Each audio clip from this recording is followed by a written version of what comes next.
Our scripture reading is taken from this well-known passage in Isaiah chapter 9, and this is the third sermon in our series, and it will particularly be familiar from verses 6 into verse 7. I'll be reading the entire passage, which is a marvelous setup for what you will surely recognize as celebrated even in You have multiplied the nation. You have increased its joy. They rejoice before you as with joy at the harvest, as they are glad when they divide the spoil. But the yoke of his burden and the staff for his shoulder, the rod of his oppressed, you have broken, as on the day of Midian. For every boot of the tramping warrior in battle tumult, and every garment rolled in blood, will be burned as fuel for the fire. For to us a child is born, to us a son is given, and the government shall be upon his shoulder. And his name shall be called Wonderful Counselor, Mighty God, Everlasting Father, Prince of Peace. Of the increase of his government and of peace there will be no end. On the throne of David and over his kingdom, to establish it and to uphold it with justice and with righteousness from this time forth and forevermore. The zeal of the Lord of hosts will do this. Brother John?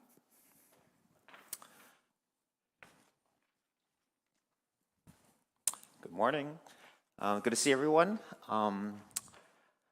I am the third person on the Advent series, and of course, Pastor Wayne will complete it next Sunday as we wish everyone a Merry Christmas and a Happy Holidays and an early Merry Christmas. And it's just great to see everyone. I'm a little bit nervous today because there are four phrases, and His name shall be called, and mine is Everlasting Father. And so we're going to talk about Jesus, our Everlasting Father, but we also naturally talk about our normal biological earthly father. And I do know that all of us here have a father, but I also know that we come from a wide variety of experiences with our father, and some of them evoke strong emotion. I mean, I still remember my father's funeral, and I remember him being sick. I also remember watching football with him on Sundays. I also remember him, when I would be mean to my sisters, he would force me to hold books over my head, encyclopedias. Those were books for young people that used to have knowledge. But I would have to hold it. That was his form of punishment. And so it's a complex emotion. I do recognize all of us probably have a series of complex emotions with our own earthly biological fathers. And it probably includes things that are good and bad and ugly. It probably incurs some hurt. And so it'll be a wide variety of experiences. So I also encourage you to lean into those emotions or experiences. I mean, we all have fathers and a variety of different memories. But I would say that, we'll talk about what it means to lean to our everlasting Father. But as far as, Christmas is family time as well. And the emotions, I think, are good for us to try to be able to lean into and celebrate the good. I try to learn from the bad, and ultimately we want to redeem the ugly or the hurt. So hopefully this is a time for us to remember what it means to have everlasting Father as well as our biological or earthly fathers, and to be able to learn something both from the Scripture as well as to be able to process some of the things that we think about. And so hopefully this is a time for us to be able to do that.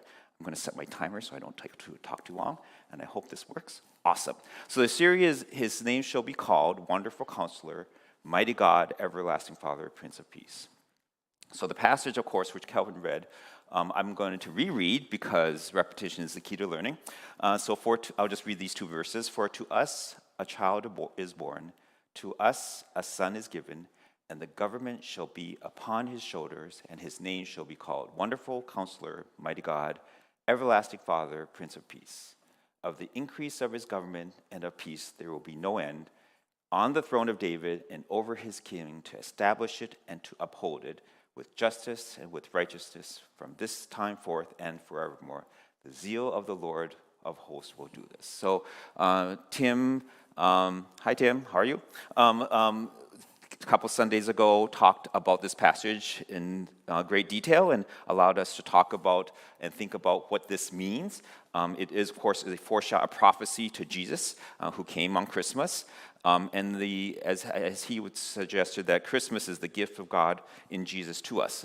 And so this is something that we celebrate and we prepare for as we lean and move towards Christmas. So what I want to talk about today is Everlasting Father, of course. So I want to first suggest that everlasting is a very long time. It's almost hard to understand how long it is. And fathers, whether we have whatever our experience is meant to provide, protect, correct, as well as other things. And of course, Everlasting Father, the Messiah, Jesus, is our guiding light as we move into the season of Advent and we learn to celebrate Jesus' birth. So I don't know much Hebrew, but every time I have the opportunity to preach, I learn a little bit and try to learn different words. And so everlasting, at least in this passage, is, I think, pronounced ad, so that's easy to remember. And it has a couple of meanings. These are kind of word studies for me to see and think through what it means to be both everlasting Father. So everlasting, I think, has this concept. It's used 49 times in the Bible. It's mostly translated as the word ever, and it has this concept of perpetuity forever, continuing into the future. So, for example, you could say, the mountains are everlasting because they've been there for a long time and they will continue to be there into perpetuity. So that was described in Habakkuk. In the Psalms, it talks about everlasting rulers or everlasting kingdoms or everlasting nations. Again, lasting a long time. It's a little bit hyperbolic, but because we do know kings die and rulers and kingdoms will fall. But it mostly talks about God being everlasting and forever, God's existence, the divine existence, lasting forever. So that's kind of the flavor of what it is. It has a number of different meanings, often forever, but also this concept that God is ultimately the everlasting one that we look to. So I've been thinking about eternity. So eternity is a tough concept. I don't know if we have any physics or math majors. I think they probably understand eternity better than I do. But I guess technically, for those English majors, eternity and everlasting are a little bit different. Everlasting, theoretically, may have a beginning but has no end, while eternity, I think, is no beginning and no end. So that's one context. There are a couple passages that I think about. One is from Psalms, which I'm going to read. So I hope I don't lose it. So Psalm 103, I'm going to read from verses 13 through 17. As a father shows compassion to his children, so the Lord shows compassion to those who fear him. For he knows our frame, he remembers that we are dust. As for man, his days are like grass. He flourishes like a flower of the field, for the wind passes over it and it is gone, and its place knows it no more. But the steadfast love of the Lord is from everlasting to everlasting on those who fear him, and his righteousness to his children's children. So contrasts us being mortal and fleeting and kind of like grass or flowers, it blooms and fades. God is everlasting, or God is eternal. The other concept, I guess, is a couple passages. The second passage I want to just refer to is in Ecclesiastes, which I will read Ecclesiastes 3, 9 through 12. And this is right after the famous part is like a time to be born, a time to die, a time to kill, a time to heal. And then right after this, the couple verses I'll read, verse 9, what gain has the worker from his toil? I have seen the business that God has given to the children of man to be busy with. He has made everything beautiful in its time, and he has put eternity into man's hearts so that he cannot find out what God has done from the beginning to the end. I have perceived that there is nothing better for them than to be joyful and to do good things as long as they live. So it's eternity in our hearts. So God, being eternal, has somehow placed the concept of eternity in our hearts.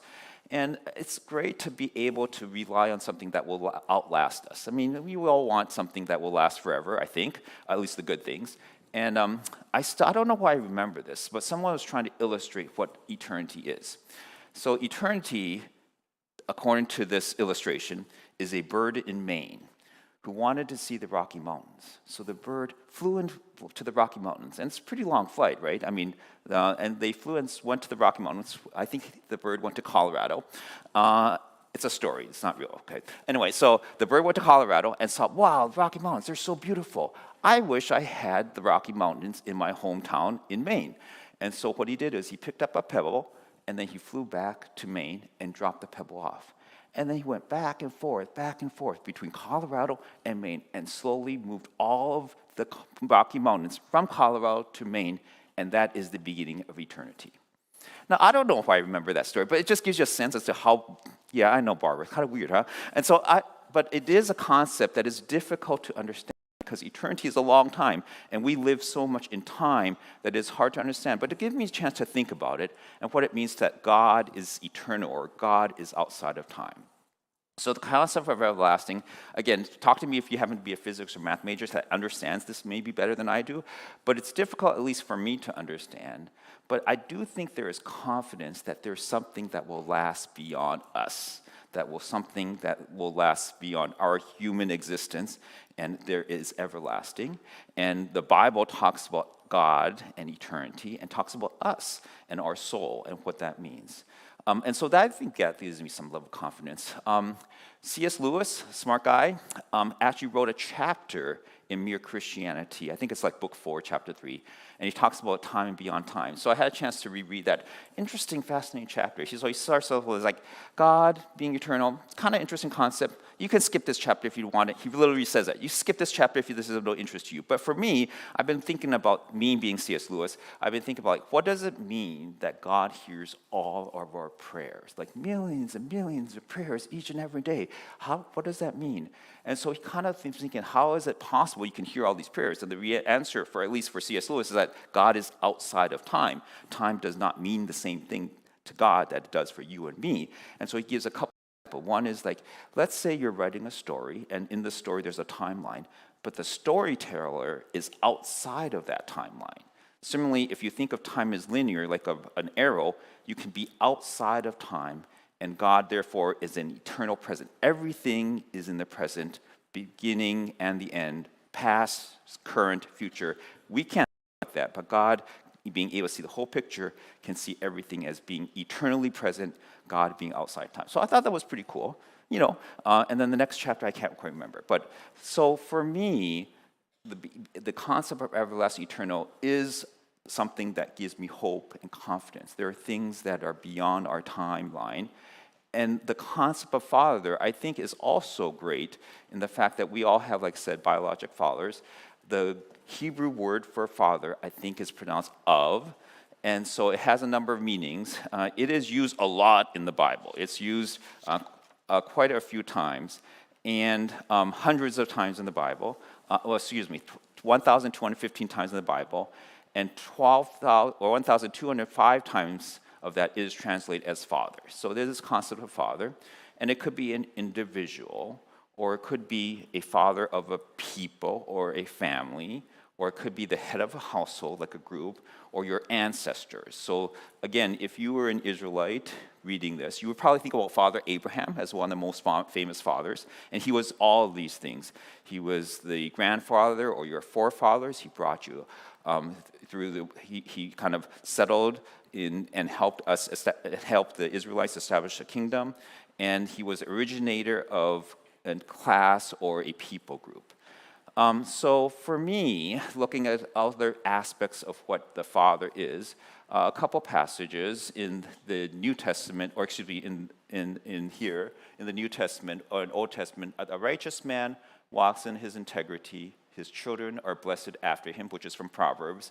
In Ephesians, it talks about, fathers, do not provoke your children to anger, but bring them up in the discipline and instruction of the Lord. So it talks about being a righteous man, walking in integrity for the passage in Proverbs, and for the passage in Ephesians, does not provoke your children and instructs in discipline. So I've been reflecting on this, or think, what does that mean to me? Because I happen to be a father.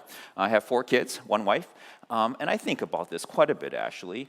And for me, like being a righteous man, I think about, do I do the right thing particularly when it's hard to do the right thing. And there might be difficult reasons why it's hard to do the right thing, but I think about that. I think of integrity as like who I am when no one's looking, when you're by yourself or you're kind of in your own zone, so to speak, who you are, and that's character integrity. Think about like, what is my level of patience with my kids, or with my wife, or with my mom, or with my siblings, or with my friends? Like, what is your level of patience? And do I provoke? Do I react? Or am I patient and kind and loving? And I think about, do I set aside time and effort to help other people and try to instruct and discipline? Instructing is hard. Disciplining, also hard. It's easier when they're young for some reason, but when they get older, it's a little bit harder. So I think about these things as to what a good father should be or aim to be. And I know, of course, one is human, doesn't always succeed. I was lamenting this a few years ago when I was in academia.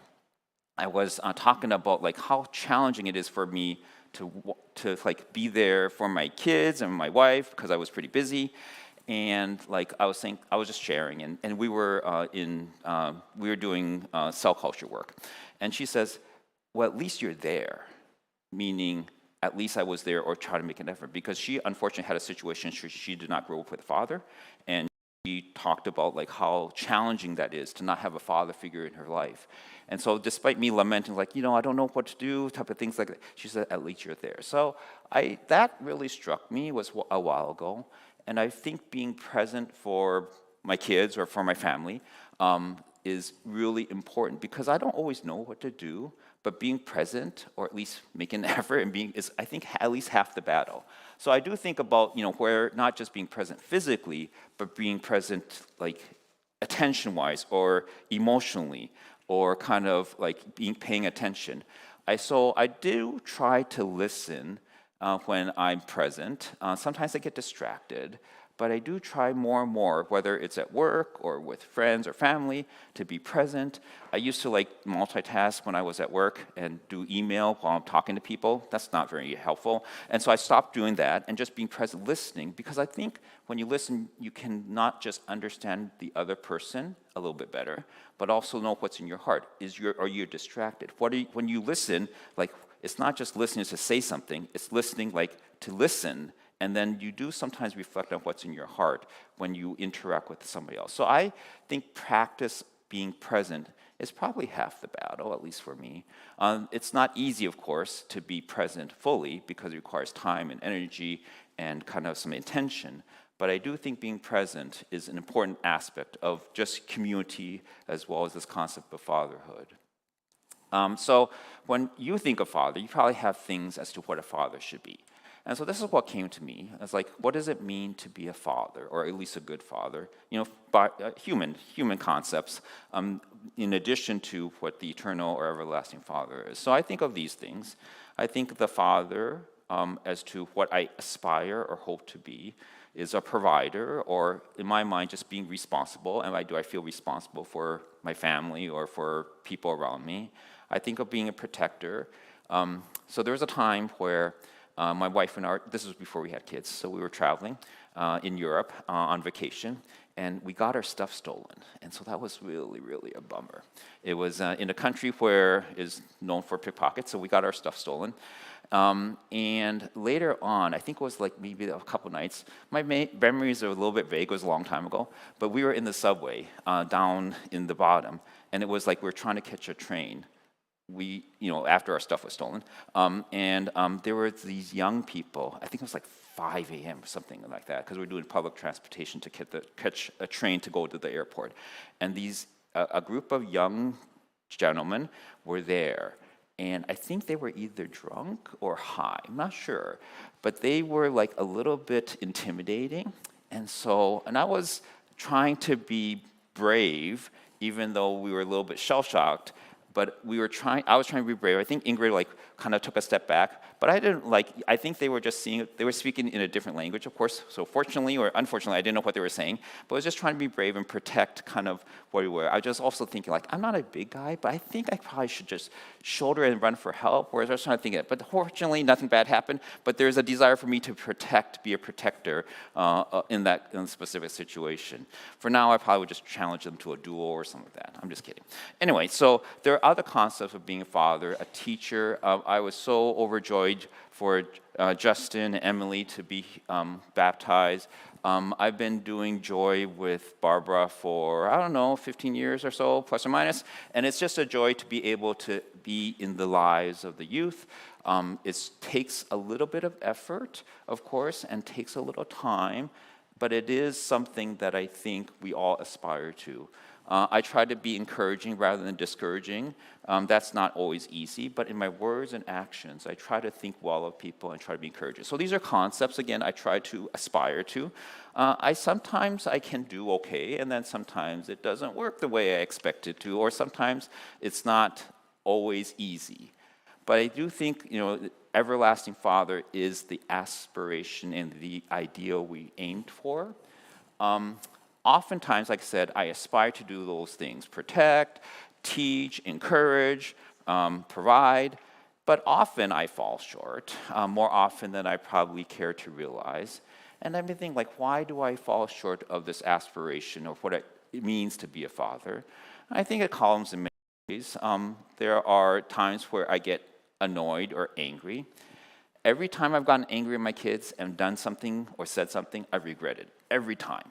So when I'm angry with my kids, I never get angry with my wife, of course, because she's perfect in every way. But every time I get angry with my kids, I try to control that anger, because I know from past experience, every time I've acted out on that, I have regretted it. And so that's something I've been working on. I've been told it gets harder to control your anger as you get older. Is that true?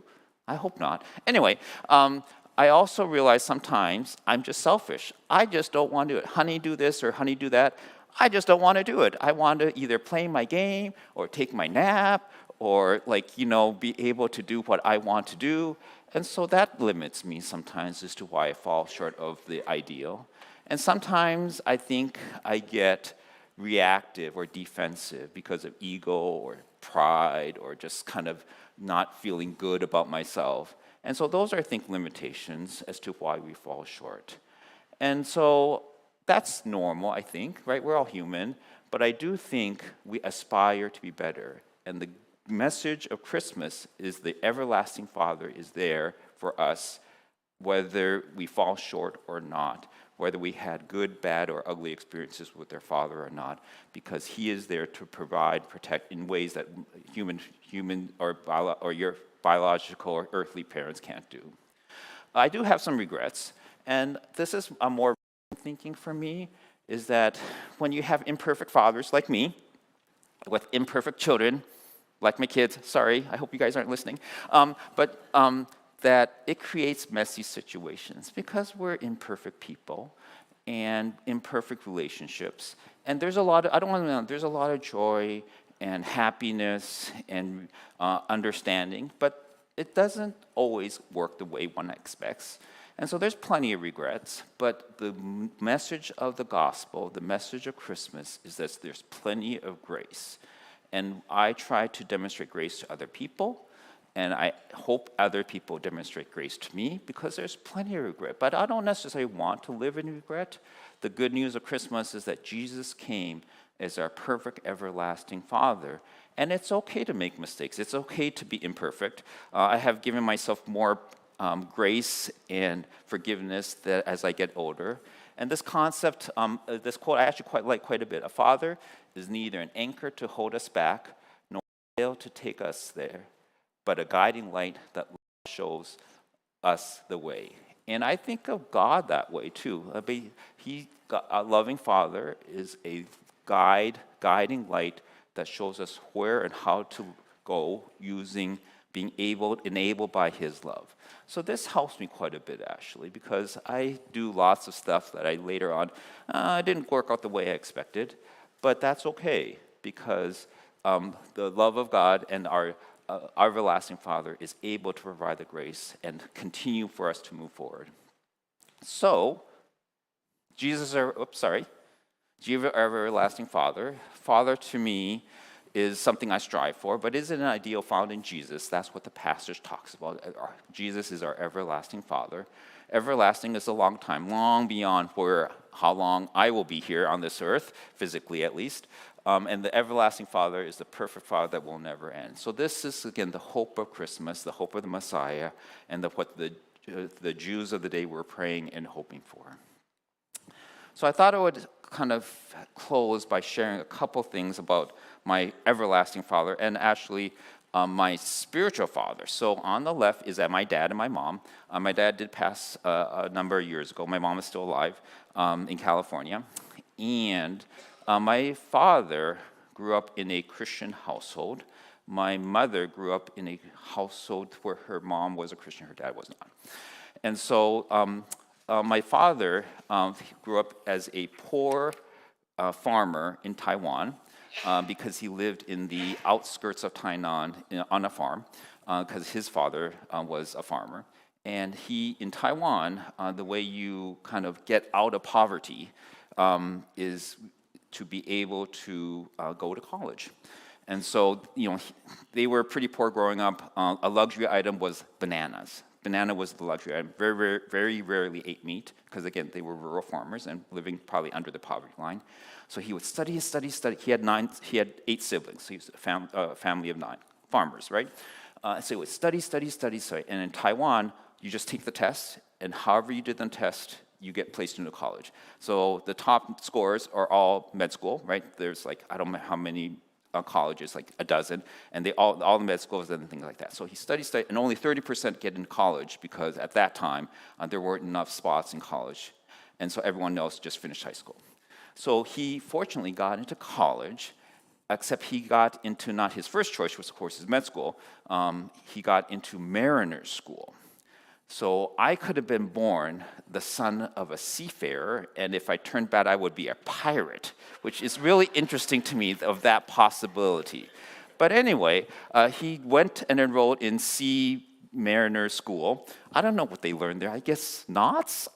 So he learned there, but fortunately, a new med school opened up in Kaohsiung, and so there was a supplemental test. So again, he studied, said, I don't want to be a sea mariner, I want to be in med school. And so he said, and then he prayed to God, saying, God, if I get into med school, I will not just devote my life to you, but I will be a missionary in Taiwan.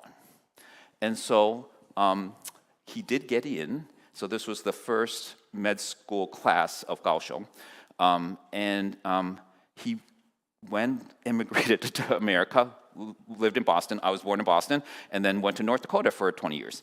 But he never forgot the promise that he felt he made to God, like, I'm going to be a missionary. So after a long, interesting journey, eventually they went back to Taiwan, and they were a missionary in Xindao, or one of the hospitals in Tainan, and there he felt like he was finally at peace to be able to do that. So that was an interesting story. Again, this is, I hear the story many, many times, second and third hand, but I do think I learned a number of things from my father. He was a very humble, simple person, not just growing up as a poor farmer, but also in North Dakota. It is North Dakota, right? And so, anyway, so there was the simplicity in his life. Eating out meant going to McDonald's and stuff like that. And you don't order drinks because we're Asian and it's not good value to order drinks. And stuff like that. But I have good and fond memories of it. But he was far from perfect. But I do remember him trying to obey God. We would have family devotions, and we would say the same thing over and over again. But I appreciate the effort of him, what it meant to be obedient to God. The person on the right is my grandfather. That person in the middle is me. Yeah, I know. And so this is when he visited us in Williston, North Dakota. And my grandfather is our spiritual father. So he was, again, a poor farmer, 9 kids, living in rural Taiwan. And even though he had 9 kids, he wanted to make extra money because they were living below the poverty line. And he rented a house a room in his house, put it up for rent. And one day, a person from the city rented the room in his house. And what the person did was the city person brought in a young child, and he placed it in the house, and then he left. And the child died. And the person died from tuberculosis, he found later on. And in those days, again, this is when my grandfather was young, there was no cure for tuberculosis. There was no treatment in Taiwan for tuberculosis. So he just thought, oh my gosh, I just killed my whole family because tuberculosis is contagious and there isn't good treatment in rural Taiwan. And so he was thinking about the meaning of life, and he saw that he had a Bible on the shelf. And again, this is rural Taiwan. And he took the Bible down and he was reading it, and he didn't understand it, meaning he understood the words, he just didn't know what it meant. So then he bicycled to the nearest church, and the pastor there explained to him the Bible. And that day he went home, and he and his family converted. You read in the Bible, like, this person believed, and they and their family converted. That is exactly what happened to my grandfather. He converted, he understood, his family converted, meaning my dad and his siblings. His father, my great-grandfather, converted, and there's a story about opium addiction and all that stuff, but this is my spiritual forefather. And without either the missionary explaining him the Bible or that incidents where he potentially killed off his entire family, or somebody leaving a Bible, or someone translating the Bible into Taiwanese or Chinese, this would not have happened. And so it would be different. So, I do think every time someone comes to faith, it's miraculous, and it's inspired, it's complex, of course. There are many, many seeds that have been planted, but I respect and appreciate my grandfather because he believed and his family converted. And of course, that allowed him to have a different path and different life that led to me today. So again, for those who are at the retreat, we talk about our spiritual forefathers. This is I recognize him. I think, I appreciate him coming. I remember him being sick more than I remember him being well, but I do have those memories. And so again, I lean into them. I don't know how much of this story is true, but it's mostly true. And I wasn't there, but it's probably, I've heard it many, many times. And it is something that, again, we lean into to be able to understand what it means to have a father and what it means to have a spiritual father as well. So I appreciate all the people that came before me. And again, we try to pass it on to the people that we intersect and interact with, whether it's our kids or our siblings or our friends or our enemies or the people we get along with or the people we don't get along with. This is what we try to do because we have received so much. So, closing, in application, one of the stories that I think I appreciate more now that I'm in this decade of life than I did when I was in a younger decade is the prodigal son and the father of the prodigal son. So when I read the story when I was younger, I'm the prodigal son, right? I didn't do a lot of good things in school, right? I was plenty disobedient where I had to raise my hands over with the encyclopedias many, many times. But I kind of grew out of that. And I identified with the prodigal son quite a bit when I first read it. And now I actually identify with the prodigal son's father. So prodigal son, of course, is us, and the prodigal son's father is God. And so I think about what a father hopes for and longs for. So in the story, of course, the prodigal son returns, and the father runs to him and embraces him and has been waiting for him to return, right? And so you know the story. If not, ask me, I will tell you the whole story. Or Pastor Wayne, even better. But I do think about, what does a father hope for? For me as a kind of a human, earthly father, and hopefully has some relevance to what God, our Father, hopes for. So when the kids were young, I just wish that they would just largely try to obey what I asked them. Like, eat your vegetables, don't yell at your siblings, don't beat each other up, and try to just, when they were young, we asked for them just to obey us, particularly when we gave a command that was important. We have leeway, but we wanted their obedience because we thought we knew better. As they grew up into teenagerhood, I think our desire was not just obedience, but it really just wanted their well-being. I wanted them to healthy, physically, mentally, emotionally, spiritually. Just be healthy and be well. And when they were did things, teenagers are tricky, but it was less about obedience. It was more about their well-being and happiness that I cared the most about, ultimately. And now that my kids are pretty functional adults, some are in school, some are beyond school, and they're hopefully continue to be productive members of society, I hope at some point that they will appreciate and respect what we try to do. Ingrid and I are by no means perfect. We recognize that. We have many shortcomings. But we made our presence, we tried. It was all with good intention. And we hope that at some point they respect and appreciate us as adult children to adult parents. That's what we hope for. Things are good, and I don't want to, but this is kind of my evolution in thinking for a father. And the reason it might be applicable, I think, is that when we relate to our Heavenly Father, when we relate to God, are there areas we think about that we have a conviction to obey that we just haven't done it yet? Are there things like, I've read the Bible, I really should do this, but haven't done that? So sometimes it's just simple obedience. I do think of, are there promptings that when we read the Bible or we come to church that we think we should do that might be good for us that we haven't done?